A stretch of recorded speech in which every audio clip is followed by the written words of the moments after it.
Big Boys Neighborhood. All righty now, let's go ahead and let's get uncut. We're gonna uncut it. Yeah. It's Big Boys. You all right over there, Dave? Podcast. Tired. Listen, it's everything we yawning couldn't and say shit. on the air. Big Boys Uncut Podcast. Now let's get the show started. All righty now, let's get the show started. Houston Rockets. Oh my gosh. Man, that's like blowing up the neighborhood. For real. You know what I'm saying? They put, go ahead, Natalia. So we all know right now the NBA Finals are about to kick off, and it's Warriors, Raptors, not the Houston Rockets whatsoever, because the Houston Rockets were eliminated by the Warriors a couple rounds ago. And this was, when they lost, everyone actually thought that there was going to be a chance that they could beat the Warriors when KD got hurt. And I know Louis is going to talk about that in a little bit more, but everyone's like, oh, okay. You know, I think it's I'm over here it was hitting like audio and shit. I think it was like game 6, the Warriors won, and that's what pushed them over. But everyone's like, oh, Houston's gonna be able to win now that KD's not, there, and now they're a little bit. No, the Houston Rockets still were out, and I guess management is the general manager, his name is Daryl Morey, is so fed up with it. Yeah, he's like done with it. That now they're saying, this is according, he says he's made his entire roster and future draft picks available in trade talks. I mean, this is a big move. Safe. Hey, man. Nobody's safe. I felt like Houston, and you know what? I guess it's so close, but yet so far. I don't know. But I felt like they had the squad. The chance. Yeah, man, but because I guess not. Last year it was Chris Paul's first year with Harden, and they were he had left the Clippers, he had went over. This was only his second year that he pulled off. Yeah, I thought this was only his second season with Houston, really? wasn't it? I don't know. Look that up for me, Lou. Look it up, Lou. I do feel like it might have only been his second season. Yeah, that's crazy. If not, I felt like the first season was like, all right, they did a good job, but they're like, let's still feel each other out. They're getting used to the, those growing pains. And then I felt like how you said, Vic, this was that year where they could really could pull that off. Yeah. I thought they were too close to do that move. And then, as the day goes on and you start to hear, the people that really know basketball, like, oh, it's a good move. I just tripped that you were so close and you ready to just blow up everything. Right. Well, I maybe some of it has to do with the fact that they were saying also that Chris Paul and James Harden had a falling out after the end of the season when they lost, because they said that they were just like going at each other. I don't know if they were like necessarily blaming each other, but they just weren't happy as well. And so maybe the manager now feels like with that relationship not as strong as it should be, that they can't come back for another season and really pull it off if these two aren't getting along. Yeah. Something happened during that last game when they got eliminated. They said that there was some kind of verbal argument that happened because of the way they played or something like that between CP3 and James Harden. Did I say verbal? Yeah, you said verbal, but it's cool. But yeah. But I don't know. Obviously, we saw it all season long. The chemistry was there. They're playing good. They made it to obviously the playoffs, and it's just like, how do you? I don't know for the GM to say that right now, especially with all his players, like. You don't really say that. Just and my thing is, I wouldn't even want to go back and play. Hell no. And if there's a problem with somebody, do you get rid of the whole roster, put the whole roster up for trade? You know what I'm saying? Or do you get one person, or let one person that really want to leave, do you let that person bounce? That's a lot. I mean, that's starting from scratch again. Yeah, man. Are you really think with a whole new squad you're going to be able to get that close again? And then I'm wondering, if you bust up the whole team like that, do I want to go to Houston? Yeah. You know what I'm saying? I would be nervous. Man, these motherfuckers just bounce out everybody. Yeah. So it is the I'm second good. season, by the way. Oh, okay, well, she always knows what she's talking about. Sometimes, not all no matter the what time. the fuck we speaking on. Man, that gives them options to the Clippers could pick them back up again. CP3, James Harden, what? That kind of fucks everything up in the NBA. The crazy thing about it is that they won't travel together as a package deal to LA or something. They'd be like, man, fuck him.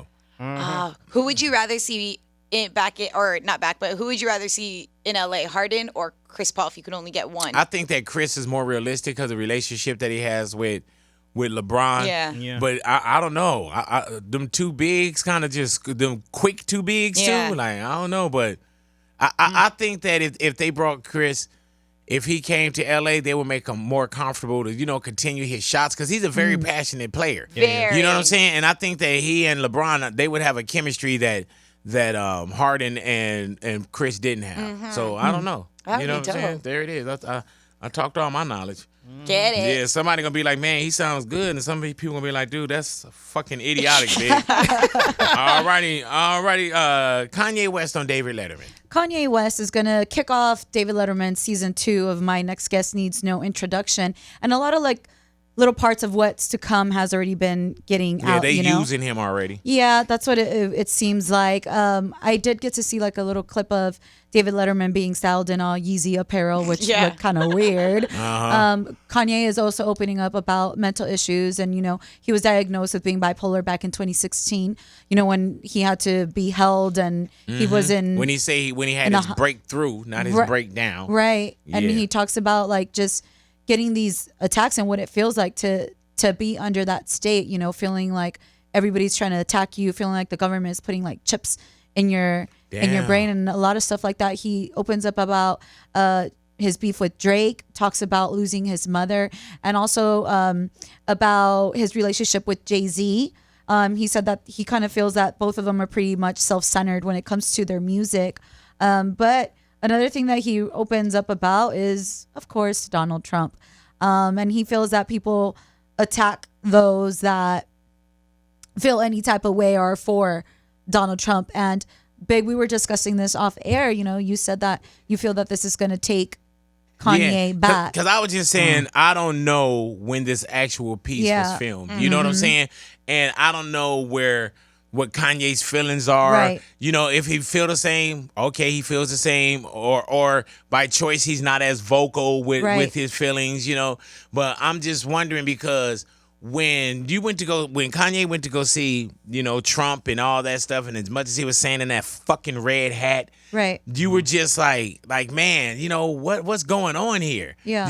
And then there's sometimes when time will make things a little more like okay, digestible, right, and I just don't want to see this regurgitated again because not just for Ye, you know what I'm saying? I mean, he a grown man, whatever coming, but the feeling of me too, because I was like, man, what the fuck is he doing? You know, and just the platform, like I said this earlier while we were on air. We care about, and not that you put baby gloves on, but we know these artists and these celebrities that we kind of presented to the world. Right. And after we presented these people to the world, not speaking on Kanye, I'm speaking in general. They feel like they get validated when they go somewhere else. Right. You know what I'm saying? Like, I'm not saying, I could have had that interview, but yeah, I could have had that interview with Kanye.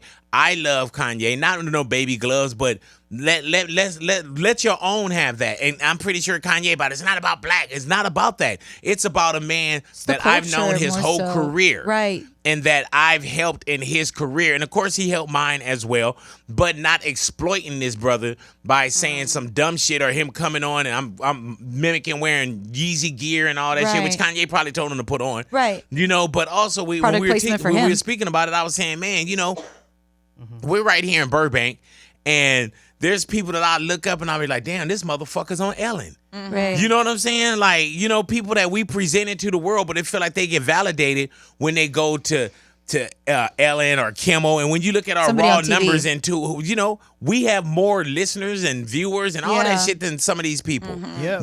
But it's crazy. Like, you'll start off with the Beyoncés and the Jay-Z's and this and that's and then they don't come back home sometimes. You know what I'm saying? Yeah. Which it's like we always talking about us and taking care of us, and it ain't Empowering black or brown, but one just the community.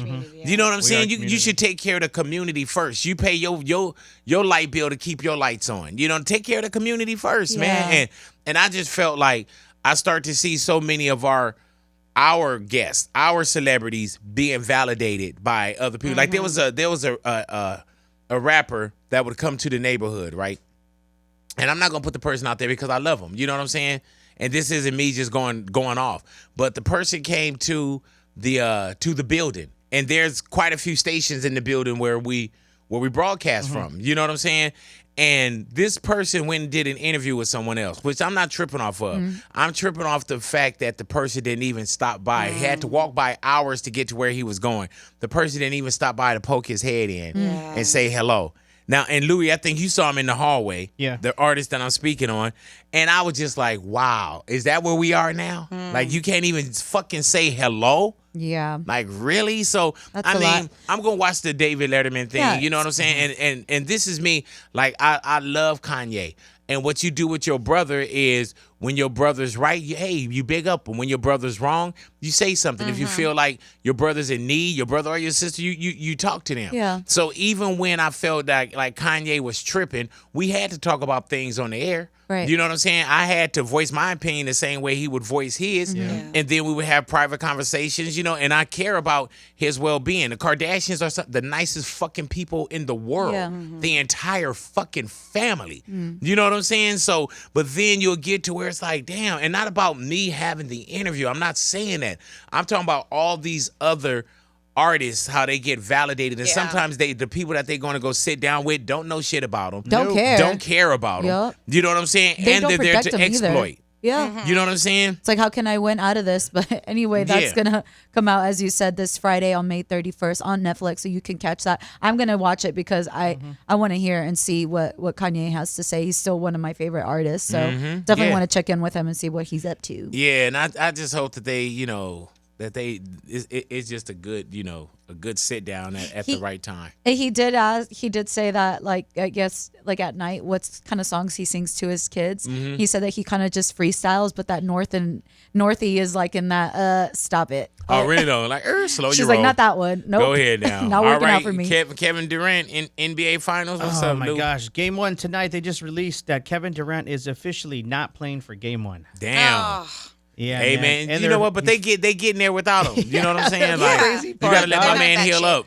Man, they could lose a star player and they could still probably win a championship. That shit is I'm crazy, telling you, dog. he come back in on the whole get down. Raptors gonna really have a problem. Yeah, Yeah. man. Yeah, they gonna. They got to really take have a advantage problem. of obviously the first 2 games. I think the Raptors do, especially being at home and stuff like that. But man, I think it's a big loss for. Who knows? You just never know, man. I know Golden State can pull it together, but damn, sometimes they do kind of crumble when they don't have that leader still. You know what I mean? Who? Golden State. Yeah, Golden Yeah, State, but they man. end up winning though. Yeah, You know I what was I'm looking saying? at Gotta their get past, their recent matchups, and I think Raptors actually beat them twice, and then before that, it was all Golden State dominating. But yeah, I think it's gonna be a good championship series. Though. Yeah, it's gonna be dope. like, you know what I'm saying. I watched the finals. Yeah. I watched the finals. You know what I'm saying. Like, I wanted to see the Bucks in there Yeah. just because Giannis. But know. man, Raptors have a story as well. And I hope that Drake continue Oh my to wild gosh. out on their It's asses gonna be too. so entertaining. Yeah, they Yeah. gonna Yeah. that over there where they play that motherfucking they arena is loud. Yeah, though. they're Yeah. loud. Yeah, man. So they ready for Drake. They're shooting for the stars. I just wanted to at least go to 7 because I find Game 7 games the You most. said at least 7, but not 8 or 9, no, right? Well, Yeah. no, I wanted to go to 7 because Game 7's always like the most entertaining Yeah. because it's almost like a clean slate. Like Shit, the everyone's league even. and sponsors wanted to go to 7 as well. It's more entertaining. Yeah, No man. Well, sweeps. we're going to go ahead and get on out of here. Definitely want to thank you out. guys for Thank hanging out you. with us, man. Enjoy the rest of your day. Thank you for you. being with us uncut. Thank you. We are Big Boys Big Neighborhood. Boy. Got to say what's up to my man, Eric White. Eric White, listen to us What up, Eric? every day on Uncut, man. And then he Good. called me on the weekend so I could relive Uncuts that Nice. I did during the week. So, Eric, hit me up. Now, enjoy the rest of y'all day. We are Big Boys Big Neighborhood, Boy. and we are gone.